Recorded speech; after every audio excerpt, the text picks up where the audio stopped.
Hi all, welcome to Sonu's KB. Today's topic is challenges in WSL auto start of the service. Like there are two methods which I know, or you must have read this method in online searching, that you have to make some change in your registry entry, or you have to create a VB script and then a text file where we can write all the services which we are going to restart. But this is very long method, and it will take some time, and you must have good knowledge of understanding of the registry entry as well as the VB script to get it done. And another method which many people are telling is etc.wsl.conf file, which is not working for me, and I hope many of people you are also facing same issue. And for this thing I have a solution created for the auto start of the WSL services. So let's look at into this solution which I have find with the help of one of the article which is written in github.com. So stay tuned, let's watch the video. Thank you. Okay, let's not to wait any time for this, and let's start the demo. We have to go to our Ubuntu instance. This is my Ubuntu instance, and I have two services which I have installed. One application is Webmin and second is SSHD, which is not started automatically. Let's look at it.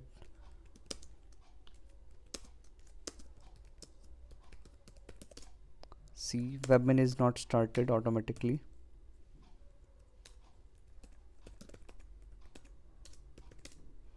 You can see Webmin is there, but it is not started.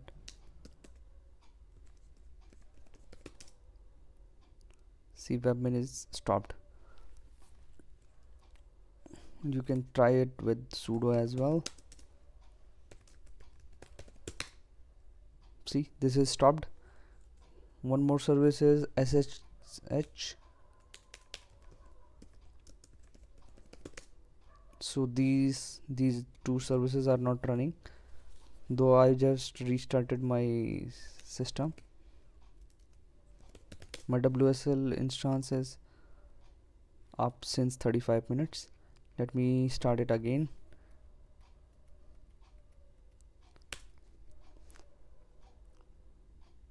This is shut down now.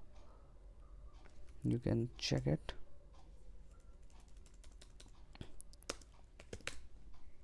See, everything is stopped.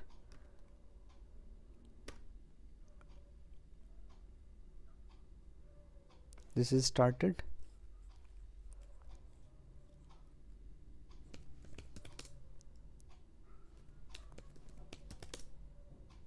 So this is started now. Now let's see the services again.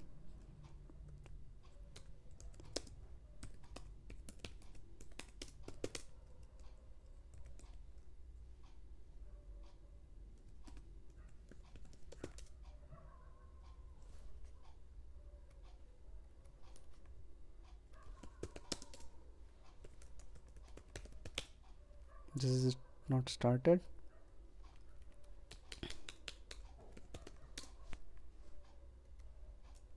Sorry, SSH status. So these two services are there, but they are not running automatically on startup.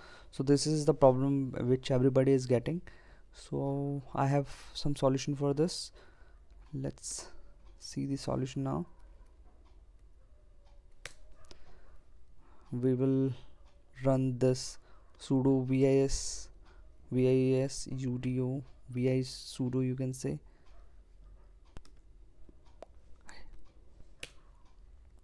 Here we have to add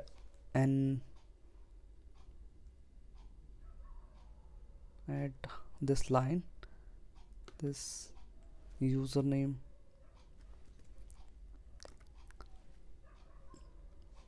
So my username is Sonus KB. As you can see here, this is my username. We are giving the permission so that this user can run the service. So first thing you have to change this. The another thing you have to do is you have to add these two lines. One is for webmin and another one is for SSH in one of the file, and the file is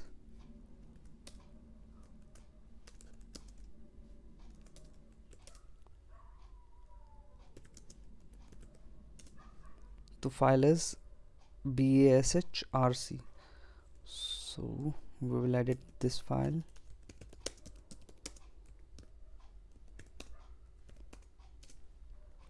and this is also need to be added in the bottom.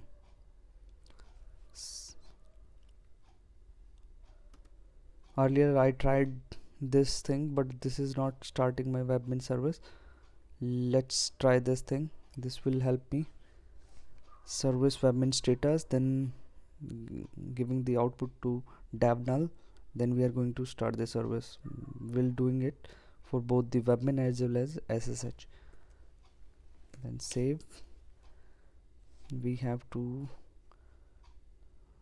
now close this instance from here and then shut down everything. Now everything is shut down. Let's see. Now we have to run our Ubuntu machine again. This message is, we can skip. See, these services started automatically. Now let's see both the service.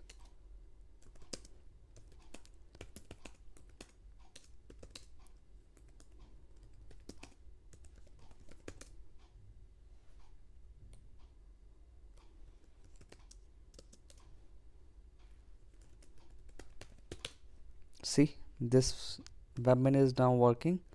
As you can see, PID is there. We can verify it by this webmin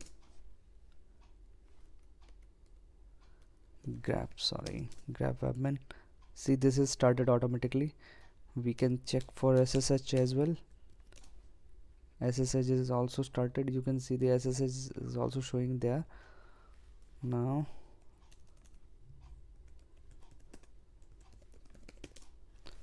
that's it. SSHD is also running.